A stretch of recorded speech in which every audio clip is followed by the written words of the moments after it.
Good morning guys, welcome to another 0 to 60. I'm David. And I'm Andrew. And today we're in a mental R32 GTR Skyline. Yeah, it's a 93 model.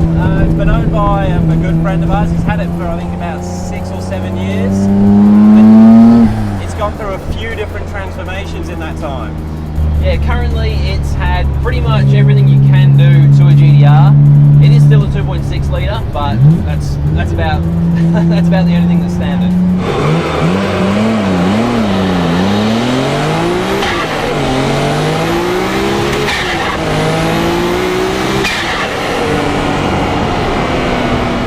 Yeah, I think currently it's got a 34 GTR or a 33. Yeah, it's a 34 GTR 6-speed.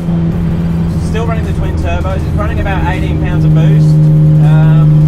A whopping 600 rear wheel horsepower, which for guys that talk engine horsepower, that's going to be around 700, if not more. It's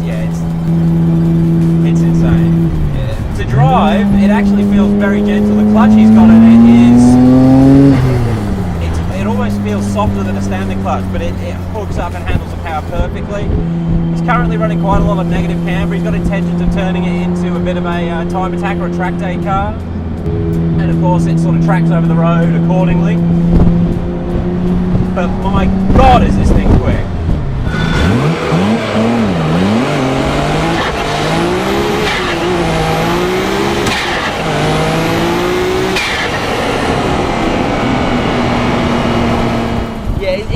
You may say the clutch is somehow soft, but from the passenger seat there's no softness. It's vicious.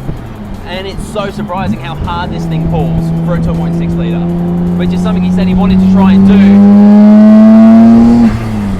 with the twin turbo setup rather than going a big single. He didn't want it to come on and just get out of control, a little bit more manageable, but it is so strong and it doesn't run out of puff, you know.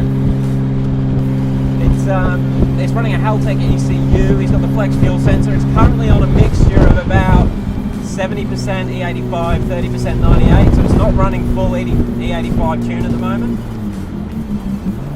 Yeah, so maybe a little bit of horsepower down, maybe a little bit more left in it, but I don't think that's going to be an issue for the runs. It's obviously all-wheel drive. With these you can do a little bit of a trick to run them in two-wheel drive, but not good to get off the line.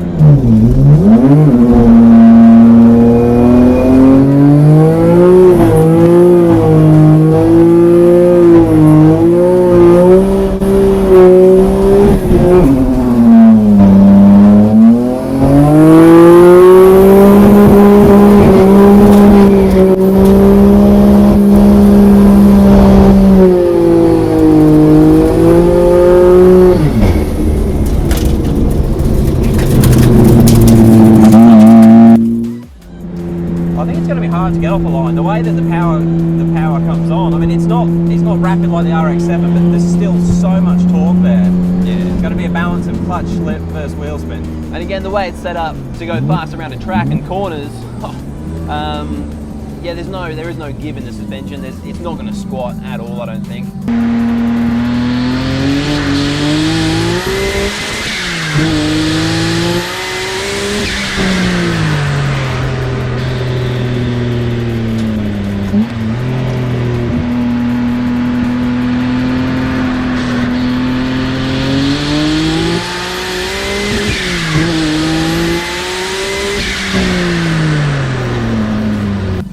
But regardless, it's going to be a monster. I'm just going to sound awesome. So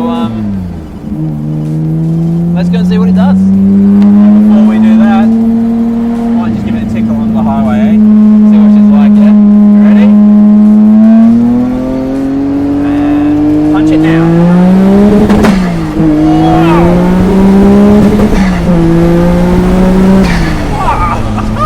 Oh shit! I've never been in an all-wheel drive car that walks like that.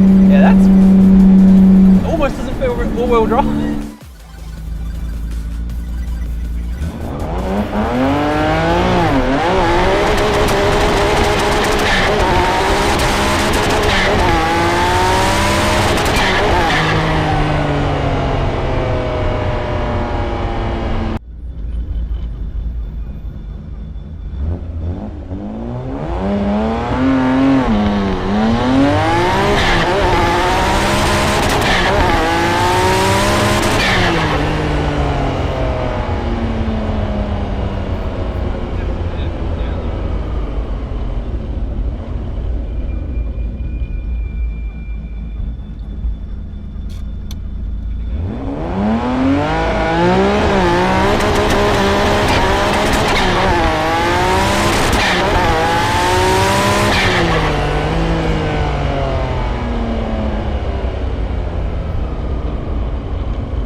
Yeah, 5.19. It's not as fast as you thought, but it's just not hooking up.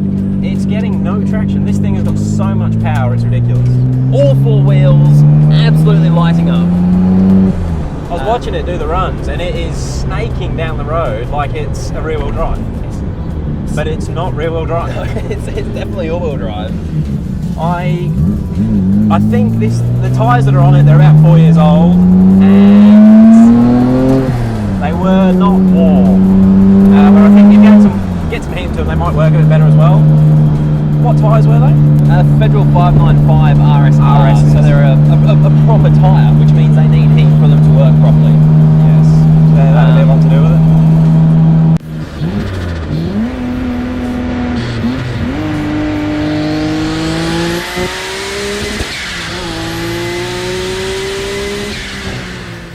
After spending a few hours in the car, I think I'm starting to like it quite a lot. It's brutal. Yeah, it's a weapon. Ryan sort of explained it as a very streetable / trackable car, but man, this is, to me, it feels borderline streetable. Track car, yes. Street, I don't know. The feedback you get through all the controls, I think, is really impressive. He's done very well to have a setup like this. My favourite part about it, though, is the brakes. The brakes, they are awesome. I quite like this part.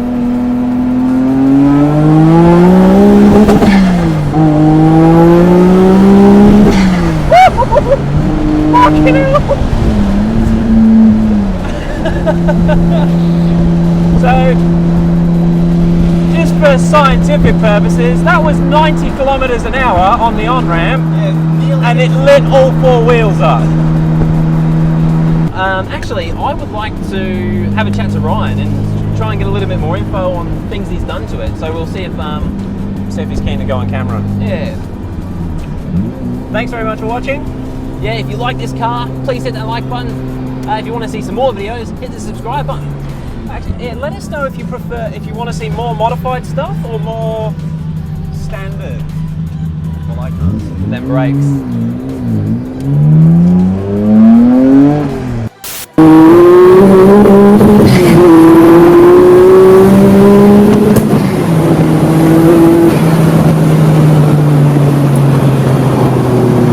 Dude, we both got to drive this today, and it is insane. Can you run us through what you've done to it? How is it such a monster? It's a fully built RB26, M1 block, M1 crank. It's got forged pistons, rods, twin Greddy TE37s, pretty much. They're called T618s. Haltech, it's tuned on E60 ethanol. Well, that's what we got tuned on. Had 585 horsepower, the rear tyres. Just got the Getrag 6-speed gearbox. Okay, you were saying that Getrag, actually, and this motor came out of the 34 GTR. Yeah, it came out of the 34 GTR that I bought. So yeah, there's nothing much left of it. So it's basically 34 GTR running gear, built, tuned, E85. You got Haltech with pretty much all the fruit. Yeah. All the safety equipment. Actually, you had a bit of a hairy moment like a couple of weeks ago, yeah? Yeah, lost oil pressure sensor came out and it just shut the whole thing down. Turned the power off. So Haltech, just as soon as it happened, you didn't even know what happened. It just killed you. Yeah, I had no power and I looked down the dash, no oil pressure, so turned it off and saved the motor. That's the go. So yeah, I've got AP racing brakes all around and yeah, just T37s. Right. I've got to ask, what made you go? Well, build an all-wheel drive track car? Well, I've always wanted a GTR, especially R32s, because like I like to drift, I like to drag, I like to go fast around corners. But yeah, my original love is GTRs going around the track. Obviously Bathurst, Godzilla. This one, yeah. And yeah, I just wanted a simple street car that I could go fast in, and especially fast around corners. So the 32 GTR sort of ticks all of your boxes. Yeah, it's light, easy to make power. Easy. Handles good. Yeah, good fun. Yeah, awesome. All the parts are easy to get. Cool, and you've gone a proper Bride. Yeah. So that's a carbon Kevlar Bride Zeta from Japan. Haltech dash, wideband O2s. It's got a R34 GTR Passenger Seat. So it's got a Cusco bolting cage. I just don't have the front legs in. Okay. Is it Nardi race wheel? Yep. Genuine? Yep. Good boy. This huge diffuser hanging off the back. Is that one of your? Actually, a funny story to that and the exhaust. I was in Japan on a drift trip at Ibisu, and we were in Tokyo at a up garage, and I actually seen them both at the one shop, and I said, "Oh, can you post it to Australia?" And they said they wouldn't. So I said, stuff it, I'll take it as check luggage. So I put it in a box and brought it over on the plane with me. So you literally spotted them whilst you were in Japan on a drifting trip, and just thought, I'll have them. Yep. What did the flight attendants say when you checked in with a carbon diffuser? They thought I was getting mail or bride with the size of the box, but yeah, that was sweet. That's cool.